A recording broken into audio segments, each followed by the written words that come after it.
ओम नमः शिवाय। शिवजी सदा सहाय। ओम नमः शिवाय। गुरुजी सदा सहाय। गुरुजी के चरणों में कोटि कोटि नमन। जय गुरुजी संगत जी। स्वागत है आप सभी का फ्रेग्रेंस ऑफ गुरुजी चैनल पर और मैं हूँ आपके साथ मनीषा।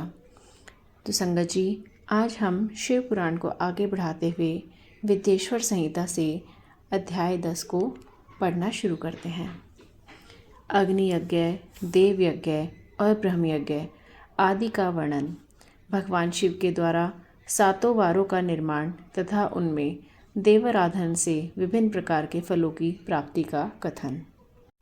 ऋषियों ने कहा, प्रभो, अग्नि यज्ञ, देव यज्ञ, ब्रह्म यज्ञ, गुरु पूजा तथा ब्रह्म तृप्ति का हमारे समक्ष क्रमशः वर्णन कीजिए।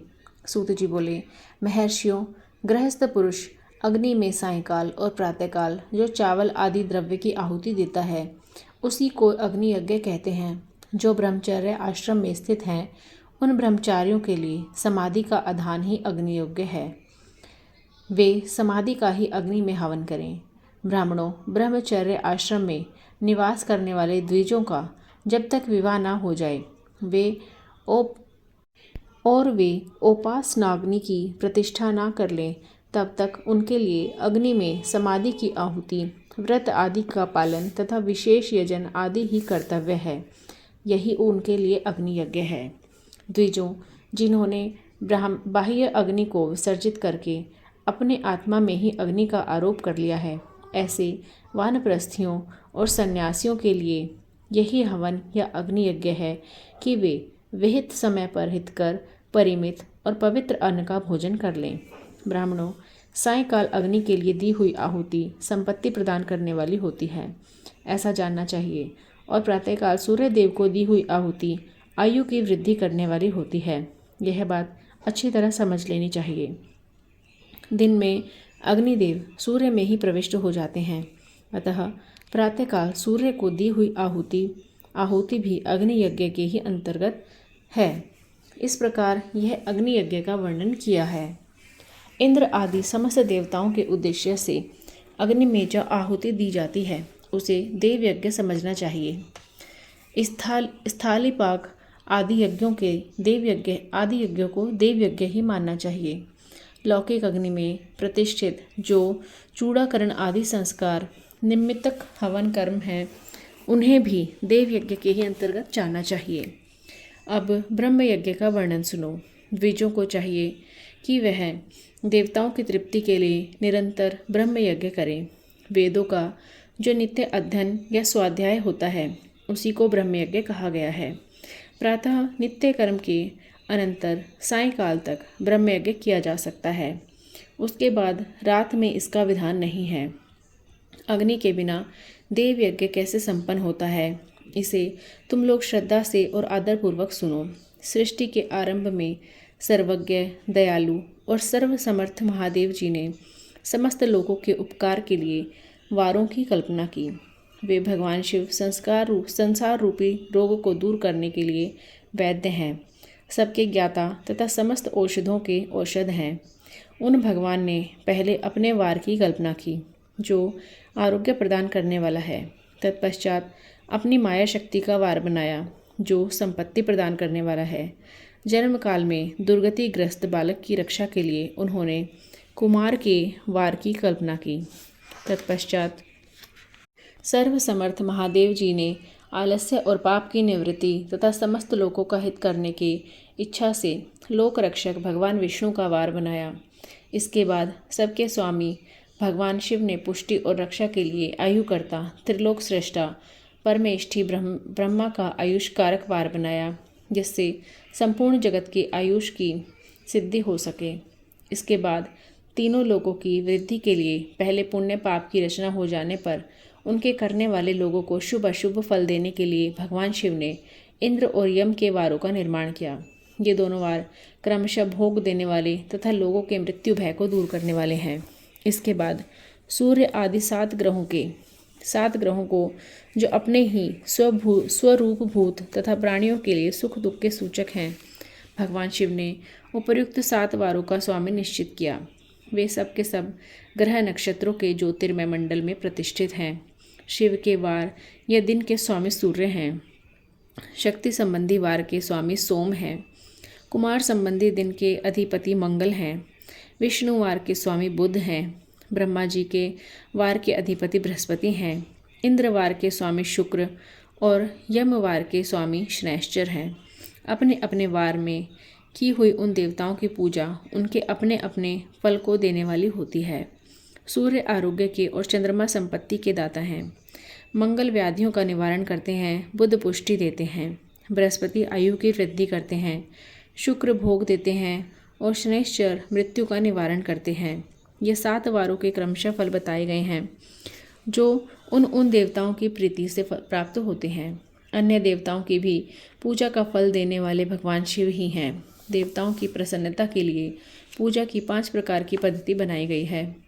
उन देवताओं के मंत्रों का जप यह पहला प्रकार है। उनके लिए होम करना दूसरा, दान करना तीसरा तथा तप करना चौथा प्रकार है। किसी वेदी पर, प्रतिमा में, अग्नि में अथवा ब्राह्मण के शरीर में आराध्य देवता की भावना करके 16 उपचारों से उनकी पूजा या आराधना करना 5वां प्रकार है।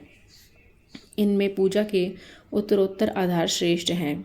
पूर्व के अभाव में उत्तरोत्तर आधार का अवलंबन करना चाहिए। दोनों नेत्रों तथा मस्तक के रोग में और कुष्ठ रोग की शांति के लिए भगवान सूर्य की पूजा करके ब्राह्मणों को भोजन कराएं। तदनंतर 1 दिन, 1 मास, 1 वर्ष अथवा 3 वर्ष तक लगातार ऐसा साधन करना चाहिए। इससे यदि प्रबल प्रारब्ध का निर्माण हो जाए तो रोग एवं जरा आदि रोगों का नाश हो जाता है। इष्ट देव के नाम मंत्रों का जाप आदि साधनवार आदि के अनुसार फल देते हैं। रविवार को सूर्य देव के लिए, अन्य देवताओं के लिए तथा ब्राह्मणों के लिए विशिष्ट वस्तु अर्पित करें। यह साधन विशिष्ट फल देने वाला होता है तथा इसके द्वारा विशेष रूप से पापों की शांति होती है। सोमवार को विद्वान पुरुष संपत्ति की प्राप्ति के लिए लक्ष्मी आदि की पूजा करें तथा सप्तनिक ब्राह्मणों को घृत पक्व अन्न का भोजन कराएं।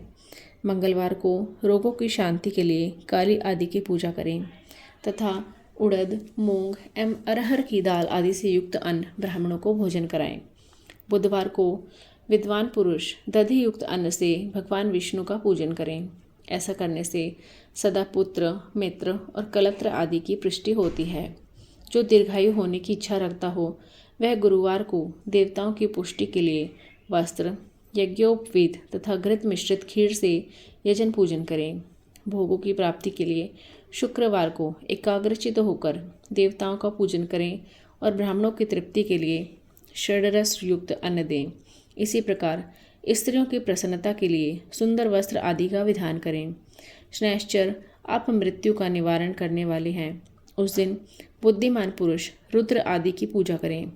तिल के होम से, दान से देवताओं को संतुष्ट करके ब्राह्मणों को तिल मिश्रित अन्न भोजन कराएं। जो इस तरह देवताओं की पूजा करेगा वह आरोग्य आदि का फलभागी होगा, आदि फल का भागी होगा। देवताओं के नित्य पूजन, विशेष पूजन, स्नान, दान, जप, होम तथा ब्राह्मण तर्पण आदि में एवं रवि आदि वारों में विशेष तिथि एवं नक्षत्रों का योग प्राप्त होने पर विभिन्न देवताओं के पूजन में सर्वज्ञ जगदीश्वर भगवान शिव ही उन देवताओं के रूप में पूजित हो सब लोगों को आरोग्य आदि फल प्रदान करते हैं। देश, काल, पात्र, द्रव्य, श्रद्धा एवं लोक के अनुसार उनके तारतम्य क्रम का ध्यान रखते हुए महादेव जी आराधना करने वाले लोगों को आरोग्य आदि फल देते हैं। शुभ के आरंभ में और अशुभ के अंत में तथा जन्म नक्षत्रों के आने पर गृहस्थ पुरुष अपने घर में आरोग्य आदि की समृद्धि के लिए सूर्य आदि ग्रहों का पूजन करें।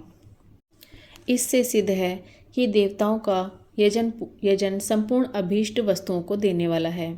ब्राह्मणों का देव यजन कर्म वैदिक मंत्र के साथ होना चाहिए। यहाँ ब्राह्मण शब्द क्षत्रिय और वैश्य का भी उपलक्षण है। शूद्र आदि दूसरों का देव यज्ञ तांत्रिक विधि से होना चाहिए। शुभ फल की इच्छा रखने वाले मनुष्यों को 7 ही दिन अपनी शक्ति के अनुसार सदा देव पूजन करना चाहिए। निर्धन मनुष्य तपस्या, व्रत आदि के कष्ट सहन द्वारा और धनी धन के द्वारा देवताओं की आराधना करें। वह बार बार श्रद्धापूर्वक इस तरह के धर्म का अनुष्ठान करता है और बारंबार पुण्य लोकों में नाना प्रकार के फल भोग कर पुनः इस पृथ्वी पर जन्म ग्रहण करता है। धनवान पुरुष सदा भोग सिद्धि के लिए मार्ग में वृक्ष आदि लगाकर लोगों के लिए छाया की व्यवस्था करें। जलाशय, कुआं, बावली और पोखरे बनवाएं। वेद शास्त्रों की प्रतिष्ठा के लिए पाठशाला का निर्माण करें तथा अन्य प्रकार से भी धर्म का संग्रह करता रहे। धनी को यह सब कार्य सदा ही करते रहने चाहिए। समय अनुसार पुण्य कर्मों के परिपाक से अंतःकरण शुद्ध होने पर ज्ञान की सिद्धि हो जाती है। द्विजों, जो इस अध्याय को सुनता, पढ़ता अथवा सुनने की व्यवस्था करता है उसे देव यज्ञ का फल प्राप्त होता है। ओम नमः शिवाय, ओम नमः शिवाय, ओम नमः शिवाय। तो संगत जी, आज का अध्याय यहीं समाप्त होता है। अगला अध्याय हम अगले भाग में जारी रखेंगे। तब तक के लिए जय गुरु जी, जय गुरु जी।